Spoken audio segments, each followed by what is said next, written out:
दोस्तों, इस वक्त मैं जेएनयू के स्कूल ऑफ इंटरनेशनल स्टडीज़ जो अंतर्राष्ट्रीय अध्ययन केंद्र है वहाँ पे मैं बैठा हुआ हूँ। बिल्कुल पास में आप बिल्डिंग पीछे देख सकते हैं। और वहाँ से काउंसिलर जो हैं जेएनयू के अभी हाल के जो चुनाव में जो काउंसिलर बनी हैं, उनमें से बहुत सारे काउंसिलर, जो 5 थे काउंसिलर, 4 थे सही। चार काउंसिलर में से एक काउंसिलर हैं मेघा कुमारी, जो यहाँ पे एमए कर रही हैं एरिया स्टडीज़ में।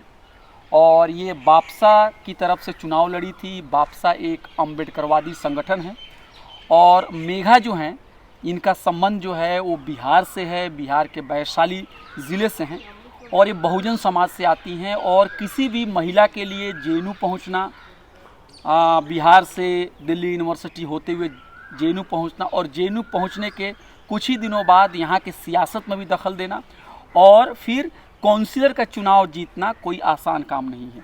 जेएनयू चुनाव के दौरान आपने देखा होगा कि जो मेन स्ट्रीम मीडिया है वो जो प्रचार करती है, वो ख़ासकर ज़्यादातर तवज्जो जो है वो सेंट्रल पैनल के लीडरों को देती है, लेकिन सियासत में हर व्यक्ति का बहुत बड़ा योगदान होता है। मेघा जो हैं एसआईएस में बापसा का काम देख रही हैं, जेएनयू का काम देख रही हैं और यहाँ पे जितने भी जातिवादी जो लोग हैं उनकी जो साजिशें हैं उनको नाकाम करने के लिए इनसे जो कुछ बन पाता है करती हैं।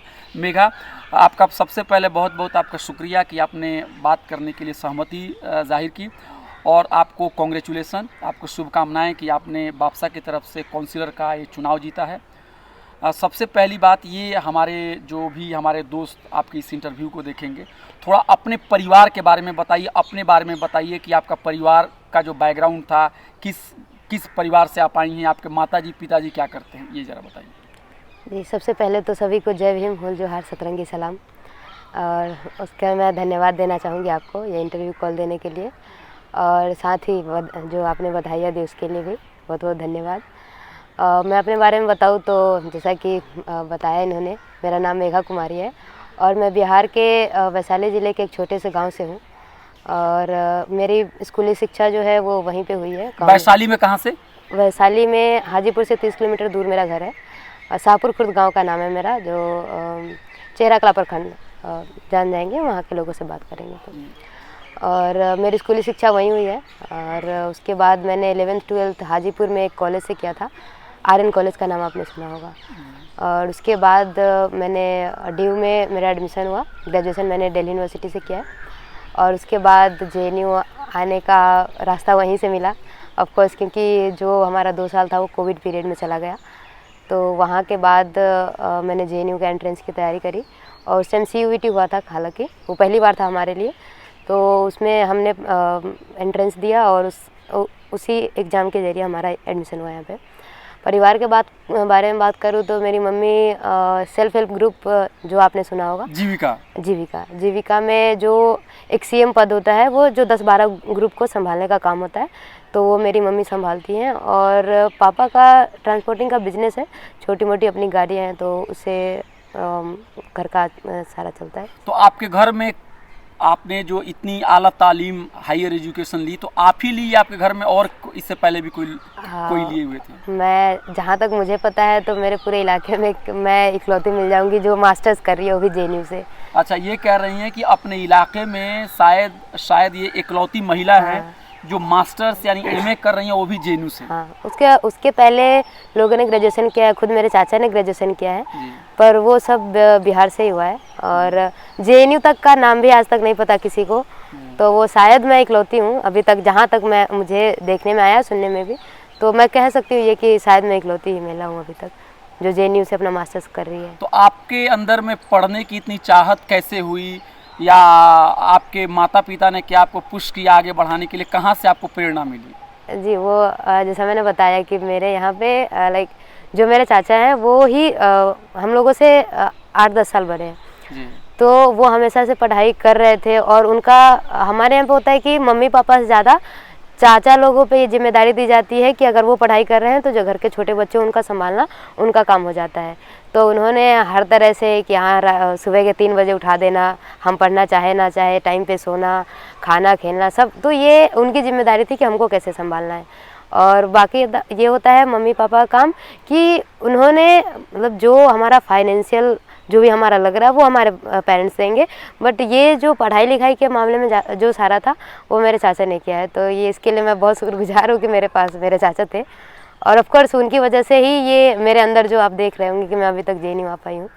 तो पढ़ाई लिखाई के मामले में तो हमेशा ही उन्होंने मुझे तो माने आप ये कह रही हैं कि पैसे के मामले में भले आपके पिताजी मदद कर देते होंगे, लेकिन पढ़ने लिखने की जो चाहत है या पढ़ने लिखने के लिए जो आगे करने की जो बात आपके चाचा ने की थी, क्या नाम है उनका? जी अर्जुन कुमार। अच्छा, अर्जुन जी को भी JNU के सारे स्टूडेंट की तरफ से उनको भी हम मुबारकबाद देना चाहते हैं कि आपने बहुत ही नेक काम किया। वो क्या करते हैं? अभी वो मार्केटिंग ऑनलाइन नेटवर्क मार्केटिंग होता है, वो अच्छा। बिजनेस कर रहे थे। उनकी भी बहुत सारी जॉब लगी पर उन्होंने क्या नहीं, क्योंकि उनको वो चाहते हैं अपने तरीके से करना। अच्छा, तो आपके समाज में महिलाएं या लड़कियां पढ़ रही हैं कि नहीं पढ़ रही हैं? बाकी लोगों का क्या हाल है ये बताइए। बाकी लोगों की बात करें तो वही है जो मैं, हालांकि मैंने बताया जो मेरा परिवेश है वो बहुत बिल्कुल ही ग्रामीण है। जी। तो आप देखेंगे कि वहाँ पे अगर लड़कियाँ पढ़ रही है तो केवल 10th तक, जस्ट बिकॉज कि पढ़ लेना है 10th तक इसलिए पढ़ रही है, या मैक्सिमम 12th हो जा रहा है। और अगर किसी कोई गिनती की कुछ लड़कियाँ हैं तो ग्रेजुएशन तक हो पा रहा है, उसके बाद शादी कर दी जा रही है। और इसीलिए मैंने आपको बताया कि शायद मैं इकलौती महिला हूँ जो JNU आके अच्छा, मास्टर्स आप कर रही हूँ। JNU तक तो आ गई, JNU में आपने पढ़ाई कर ली, तो आप क्या पैगाम देना चाहेंगे कि आपकी जो सहेलियां हैं जो नहीं पढ़ पाएंगी, पढ़ रही हैं वहाँ पे, या किसी वजह से उनकी पढ़ाई बाधित हो गई है, उनके लिए क्या कहना चाहेंगी आप? जी, मैं उनके लिए जैसे कि मैंने बताया कि उनको लगता होगा ना दिल्ली जाएंगे बहुत दूर है, बहुत मुश्किल है, कहाँ रहेंगे, क्या करेंगे, छोड़ो पढ़ाई छोड़ दो, उनके लिए क्या कहेंगे? ये मेरा खुद का एक्सपीरियंस है कि कुछ लोगों को मैंने समझाया, जो लड़कियां थी अच्छा खासा पढ़ रही थी और उनके पास ऑप्शन भी था कि वो बाहर जा सकती थी, पर उन लोगों ने मना कर दिया क्योंकि या तो मम्मी नहीं मान रही हैं, बाकी घर में माने हुए हैं। तो इस तरह से लोग थोड़ी थोड़ी चीज़ों को लेके मना कर देते हैं, पर मैं उनसे कहना चाहूँगी कि उनको स्टेप्स लेने की ज़रूरत है। ये हमेशा डर के रहना और कि यहाँ रहेंगे, क्योंकि मैं खुद अभी ग्रेजुएशन में मैं 8-10 महीने अकेले रही हूँ, अकेले रूम लेके खाना बना के, तो मुश्किल तो होता है ऑफकोर्स, लेकिन आप जब तक अपनी जिम्मेदारियों को खुद पे नहीं लेंगे तो आप मतलब कब तक दूसरे पे डिपेंडेंट बने रहेंगे। अब मेरे पेरेंट्स भी तो परेशान हैं, बट मैं यहाँ हूँ तो उनको इतना पता है कि एटलीस्ट मैं खुद को संभाल सकती हूँ अब। तो ये हमको स्टेप्स लेने की ज़रूरत है और मैं उनसे यही कहना चाहूँगी कि थोड़ा हिम्मती बने, थोड़ा हिम्मत दिखाने में उनकी ज़िंदगी संवर सकती है। अच्छा, जो पेरेंट्स हैं उनके दिमाग में ये बात रहती है कि ज़्यादा पढ़ाएंगे फिर लड़का नहीं ढूंढ पाएंगे, क्या है थोड़ा ही पढ़ा के छोड़ दो, थोड़ा लिखना पढ़ना चाहिए, इस तरह की जो जहनीत है अभी भी बहुत लोगों के दिमाग में। चूँकि आप यहाँ पे आके पढ़ ली हैं, सब दुनिया देख रहे हैं, उनके लिए क्या आपके पैगाम है, उनको भी कुछ बताइए अपने अनुभव से, ऐसे जो पेरेंट्स हैं। जी, जैसे कि ऐसे बहुत सारे पेरेंट्स हैं। खुद अभी मैंने 1-1.5 साल पहले एक केस फेस किया जिसमें वो मेरी बहन लगती है, कज़न है, तो उसकी साथ वो केवल अभी 10वीं की एग्ज़ाम थी उसकी, और उसके पेरेंट्स ने उसकी ज़बरदस्ती शादी तय कर दी। तो मतलब हम लोगों ने ऐसा थोड़ा रजिस्ट किया घर में कि यार नहीं करिए, अभी उसके पढ़ने का टाइम है ये सब। तो वो हम पे उनका उल्टा होता है कि आपके पापा तो आपको पैसे दे रहे हैं, आपके पापा अच्छा कमा रहे हैं तो दे रहे हैं, पर ऐसा नहीं है कि मेरे पेरेंट्स कुछ ज़्यादा अच्छा कमा रहे हैं। वो सिर्फ मेरे पेरेंट्स को पता है कि वो मुझे किस तरह से जो मुझे यहाँ पे खर्चे दे रहे हैं वो कैसे दे रहे हैं। और ऐसा भी होता है कभी कभी कि अगर मेरे पेरेंट्स टाइम पे पैसे ना भेज पाएँ तो उन्हें वो खुद मुझसे बात नहीं कर पाते हैं, तो फिर मुझे समझाना पड़ता है कि आप पैसे नहीं भेज रहे हो, इसका मतलब ये थोड़ी है कि मुझसे बात नहीं करोगे। तो ये एक चीज़ को पेरेंट्स को ध्यान में रखने की ज़रूरत है। और मेरे लिए जो मेरे सबसे स्ट्रॉन्ग पिलर्स है वो मेरे माँ बाप हैं। वो हर चीज़ में, जैसे कि इलेक्शन भी लड़ने का हुआ तो उन्होंने कभी मतलब ऑफकोर्स अगेंस्ट थे पहले, क्योंकि वो नहीं चाहते कि पॉलिटिक्स में कोई भी उनका बच्चा जाए, कोई भी पेरेंट्स नहीं चाहते, वो भी JNU की पॉलिटिक्स में। पर मेरे लिए मेरे पापा को मैंने एक बार समझाया तो मेरे लिए इतने स्ट्रॉन्ग पिलर है कि एक बार उन्होंने हाँ करा और मैंने इलेक्शन को फिर उसी मजबूती से लड़ा और जीता भी, और आज मैं काउंसलर के रूप में आपके सामने हूँ। दोस्तों, मेघा जो हैं वो बिहार में मल्लाह कास्ट से आती हैं, और आप समझ सकते हैं कि गांव में आज भी बहुत सारे जो ऊंची जाति के लोग हैं वो अपने से जो दूसरे जो लोग हैं, जो दलित समाज के लोग हैं या वो पिछड़े समाज के लोग हैं, उनको बराबरी देने के लिए तैयार नहीं है। बहुत सारे लोग अभी भी उनको लगता है कि वही सबसे सर्वश्रेष्ठ है। तो मेघा, हम आपसे सवाल लेंगे, आपके इलाके में क्या माहौल है? क्या आपने कब ज़िंदगी में या कब आपको महसूस हुआ कि आपके खिलाफ लोग डिस्क्रिमिनेट कर रहे हैं, आपके खिलाफ भेदभाव कर रहे हैं जाति के आधार पर? जी, ऐसा जैसा देखेंगे तो हमारे यहाँ पे कोई जो अपर कास्ट है वो डोमिनेंट नहीं है, बहुत कम मात्रा में देखेंगे। जो मैं अपने एरिया की बात कर रही हूँ, ज़्यादा का मुझे नहीं पता, मैं बिहार में रही हूँ, पर जैसे मैं ज़्यादा इलाके के बारे में जानती नहीं, मैं 12 तक वहाँ रही हूँ, उसके बाद नहीं। तो डोमिनेंट है नहीं अपर कास्ट वहाँ पे उतना, तो मैं ये नहीं कहूँगी कि मैंने वो डिस्क्रिमिनेशन फेस किया है। पर आप देखेंगे कि जो दलित हैं और ओबीसी है, उनके बीच भी एक डिस्क्रिमिनेशन है। अच्छा। तो हमारे खुद के गांव में आसपास जो दलित कम्युनिटी के लोग हैं, उनके अगेंस्ट ओबीसी ही खुद डिस्क्रिमिनेशन करती है। तो वो चीज़ मुझे खुद बुरा लगता था कि मतलब वो हमसे क्या, किस मामले में नीचे हैं जो हम उनसे ऐसा बर्ताव कर रहे हैं। तो इसमें शुरू से ही मेरा रेजिस्टेंस रहा है। मैं हमेशा ही इस बात पे अग्रेसिव हो जाती थी कि उनके साथ क्यों डिस्क्रिमिनेशन है। अगर वो हमारे दरवाजे के इधर से चले जाते हैं, मतलब जो ओबीसी के लोग हैं, तो और वो दलित कम्युनिटी के लोग हैं, तो उससे उन लोगों को थोड़ा एक ये भाव आ जाता है कि वो नीच लोग हैं, तो ऐसे कैसे जा सकते हैं। हमारे यहाँ से, हमारे इधर का रास्ता बंद कर दिया जाता था गांव में, ऐसा देखा है मैंने। तो ये सब चीज़ें बुरी लगती थी, क्योंकि हम सबसे पहले एक ह्यूमन है, और ह्यूमन होने के बावजूद आप एक जाति के आधार पे किस बात का डिस्क्रिमिनेशन करें, ये मुझे कभी समझ में नहीं आया। तो मुझे ये सारी चीज़ें बेकार लगी। जैसा मैंने बताया, मेरे साथ तो ऐसा कोई डिस्क्रिमिनेशन। अच्छा, जब आप शहर में आई पढ़ने के लिए, दिल्ली या हाजीपुर शहर में गई या फिर जेएनयू में गई, तो वहाँ पे आपको ऐसा कभी महसूस हुआ कि आपको आपकी जाति के लिए या जाति की वजह से आपको पीछे धकेला जा रहा है, आपको बराबर का इंसान नहीं समझा जा रहा है? जी, ऐसा कभी होता है कि जब तक उनको नहीं पता है कि आप किस कास्ट से हो या किस रीजन से आते हो, तब और आप बढ़िया बात कर रहे हो, बढ़िया आपकी पढ़ाई लिखाई है, तो सब कुछ अच्छा चल रहा होता है। पर जैसे ही आप पता चल जाता है अगले को कि आप इस कम्युनिटी से हो, इस रीजन से बिलोंग करते हो, तो पता नहीं क्यों पर उनके मन में ये इन्फीरियोरिटी कॉम्प्लेक्स आ जाता है, और वो फिर आपको उस आधार पे, वो आपको पता नहीं चलेगा, बट आप वहाँ से बॉयकॉट होना शुरू हो जाते हो धीरे धीरे करके। आपसे बातें कम हो जाएंगी, या किसी न किसी आधार पे वो आपसे दूर होने की कोशिश करने लगते हैं। तो ये डिस्क्रिमिनेशन तो हमेशा ही रहा है, जब भी आपकी आइडेंटिटी बाहर आ जाएगी। जी, अच्छा, आप बिहार से हैं, वहाँ की सियासत के बारे में आप क्या कहेंगी? क्या वहाँ के जो लीडरशिप जो है, जो मान लीजिए जो अपने आप को कहते हैं कि हम सामाजिक न्याय के बहुत बड़े मसीहा हैं, क्या उन लोगों ने दलित और आदिवासियों को एक साथ लाने के लिए, और जो उनके बीच में जो मतभेद हैं, उनके बीच में जो खाई है, उसको कम करने के लिए काम किया है? आपने तो अभी बताया कि जो ओबीसी समुदाय के लोग हैं, वो भी जो नीचे के, उनसे नीचे के लोग हैं, उनके साथ वो बराबरी का सलूक नहीं करते। तो बिहार की राजनीति में आपने क्या देखा, क्या पाया? मैं सही बताऊँ तो मैं उस टाइम जब तक वहाँ थी, तो एक जो हमारा परिवेश कह लें, वो बहुत क्लोज टाइप का है जी। और वहाँ पे कि पॉलिटिक्स का उतना प्रभाव नहीं है। जैसे मैंने बताया, मुझे भी बिल्कुल समझ नहीं थी, मैं जेएनयू आके ये सब सीखी हूँ, और जेएनयू की पॉलिटिक्स में उतरना, आप जैसे बता रहे, बहुत बड़ी बात थी मेरे लिए। तो 12 तक मैं वहाँ थी, पर मैं इन चीज़ों को समझ ही नहीं पाई कि ऐसा सरकार क्या कर रही है।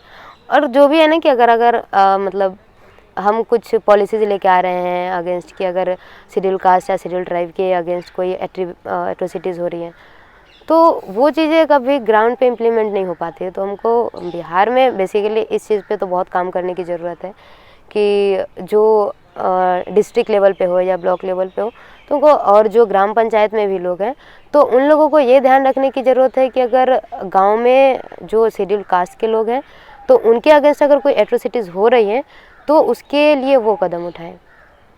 जी, अच्छा, अंबेडकर जी के बारे में आपने सबसे पहले कब सुना? अंबेडकर जी की तालीमात जो हैं, उनकी शिक्षा है, उनके बारे में आप कैसे अवगत हुई?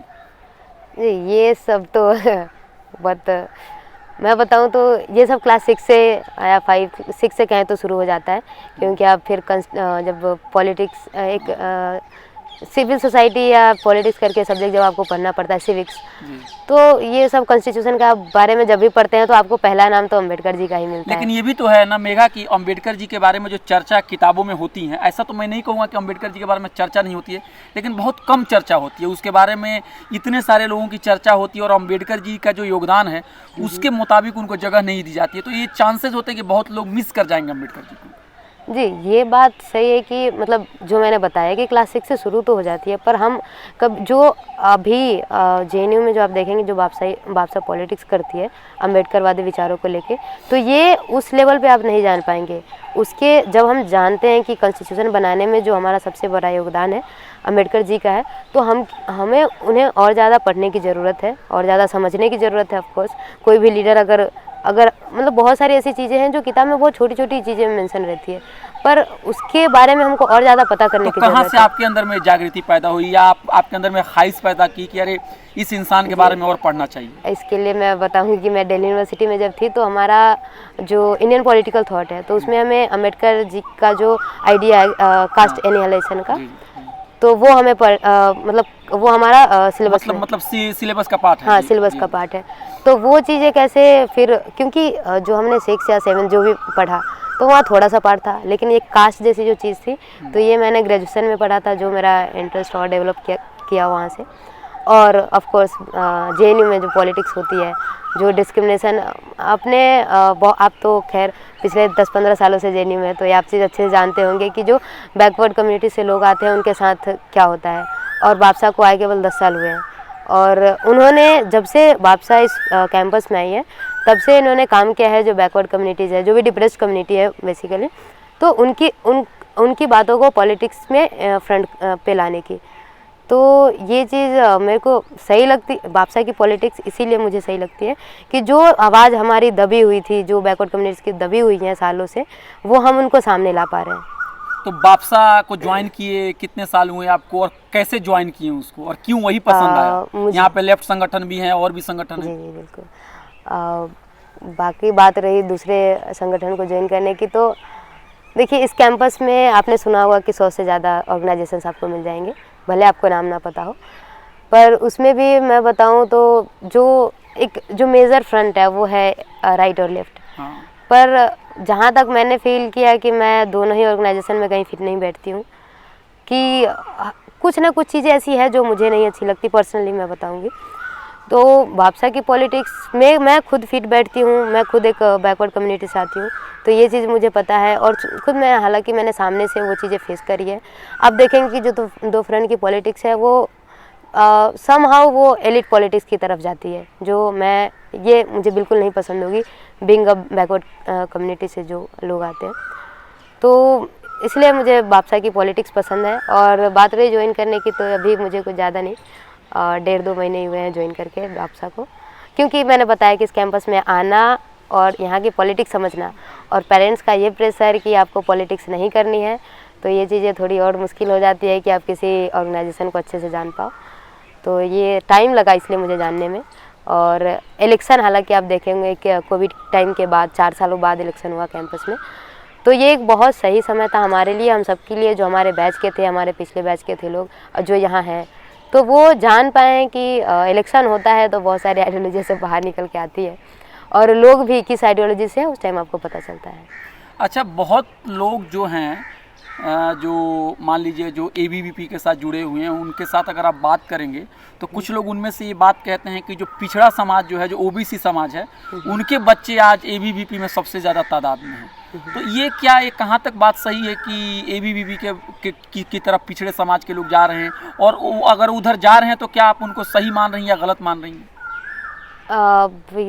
इस पे मेरा विचार है कि जो आपका बैकग्राउंड है, आप किस परिवेश में पले बढ़े हैं, जैसा कि मैं इस बात पे पब्लिकली बात नहीं करना चाहूँगी, पर उनका परिवेश मैटर करता है। जैसे कि अगर आपके घर में थोड़ा उस तरह का माहौल है जो उस आइडियाज़ को सपोर्ट करते हैं, तो ऑफ कोर्स वो चाहेंगे कि वो उस तरफ जाए। या फिर जैसे मतलब आप ये कहना चाहते हैं कि फैमिली बैकग्राउंड बहुत हद तक तय करती है कि कौन बापसा को ज्वाइन करेगा, कौन एबीवीपी को ज्वाइन करेगा। बिल्कुल बिल्कुल। तो आपने, अगर आप ही के फैमिली बैकग्राउंड को अगर एग्जांपल लिया जाए, तो आप एबीवीपी क्यों नहीं ज्वाइन की और बापसा क्यों ज्वाइन की, अगर मैं ऐसे ही पूछना चाहता हूँ?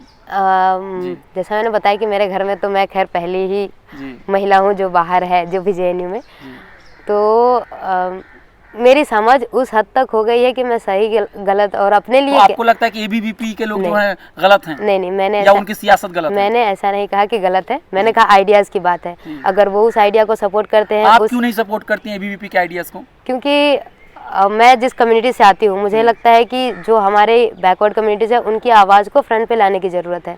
और मैं ये हमेशा नहीं कह सकती कि और भी ऑर्गेनाइजेशन है वो उस बात को नहीं उठाती है, पर मैं उनके आइडियाज़ के साथ नहीं जाती। कुछ आइडियाज़ है जिनको मैं नहीं सपोर्ट करती, जो बापसा की है वो मैं आइडियोलॉजी को सपोर्ट कर रही हूँ। ये कह रही हैं मेघा, ये कह रही हैं कि जो नज़रिया है एबीवीपी का, उससे इनका कोई समर्थन नहीं है।